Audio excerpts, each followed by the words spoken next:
So this is a story I've been following for a while, and it finally has developed into a real game that's going to be coming out.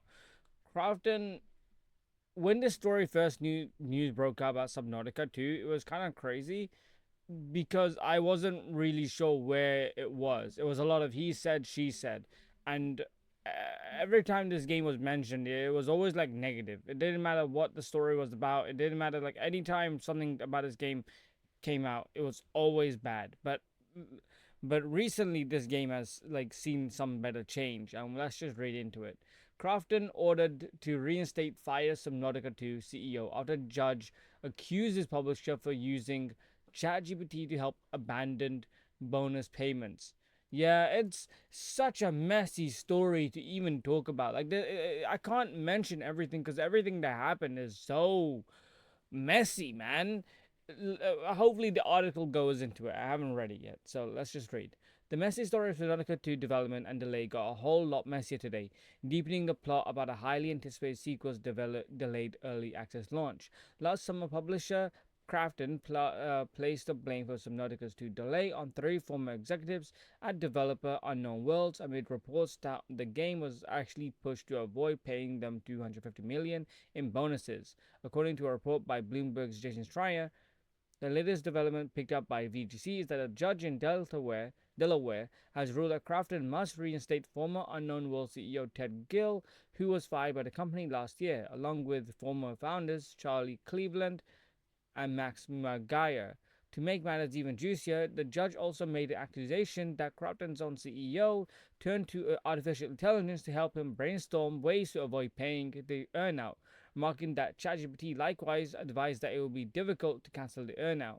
So that's crazy. The CEO for Krafton had, has probably like, let's say, 100 lawyers, and all of them are like, yo bro, this shit isn't gonna work. You can't do this. It's not gonna work out the way you think.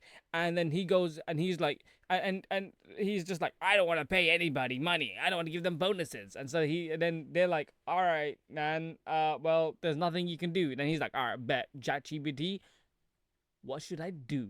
And ChatGPT's like, all right, here's what you can do, bro. It'll work. And he took it as gospel. And then, he got reinstated, right? That strategy apparently, and none of the lawyers probably knew. Anyway, let's see. That strategy apparently was to blame on Gill and other executives who Krafton said abandoned their responsibilities entrusted in them. Alongside Subnautica's 2 development, now the current court ruling claims that Krafton went searching for a pretext to avoid a nine-figure liability. We are deeply disappointed by the former leadership's conduct, and above all, we feel a profound sense of betrayal by the failure to honor the trust placed in them by our fans, Krafton said in a statement last year. Basically, Subnautica 2 devs said the game is ready for early access, but the game was delayed because Krafton said and felt otherwise, apparently. But now all of this is being called into question, and it may be due to the publisher's attempt to avoiding his payment responsibilities.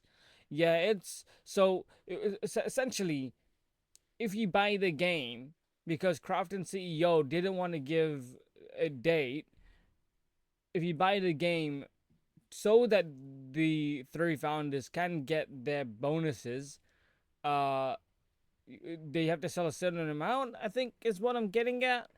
And they didn't want to, publish the game right away. It's still very confusing. But otherwise, Krafton CEO sucks dick, and he's so bad. And I don't get why he's in charge of where he is. They made the Callisto Protocol, lost so much money.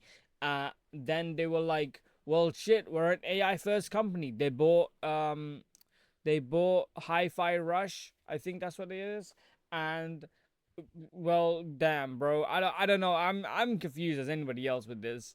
Subnautica 2 is currently the most wishlist game on Steam, ahead of titles like Deadlock, Light of Fire, Crimson Desert, and Forza 6. It's unclear what this latest wrinkle means for the under the sea exploration game, but the sloppiness behind the scenes just keep getting sloppier.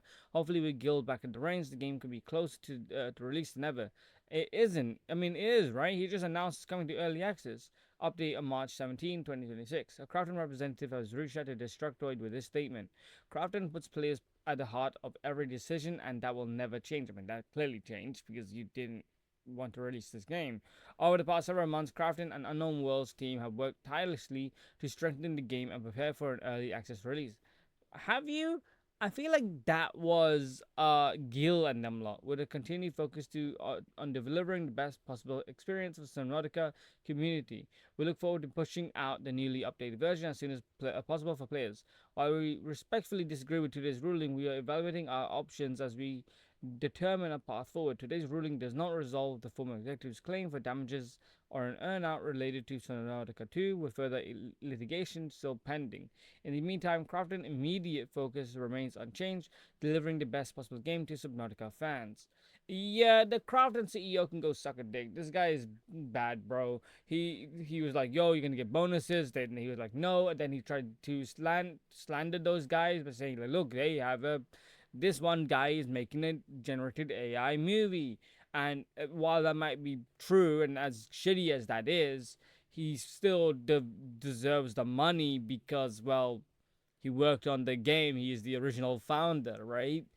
Like, I don't like that as much as anybody else. But then this guy turns around and goes to his ChatGPT and goes, "Hey, ChatGPT, what can I do?" Like, get out of here, man. You suck so hard. Um. Anyway, that's the story. Hopefully, it doesn't develop further, and I mean, hopefully, it develops. Thank you, Scott, Dave. Hopefully, it goes further, and it just shows like these guys, the three founders, are gonna do significantly. They get the bonuses, and they like can probably move away from Krafton. Or if they stay at Krafton, they can just like, I don't know, be like, GG boyos. Uh we're creating our own company. Oh, I don't know. I'm just rambling at this point.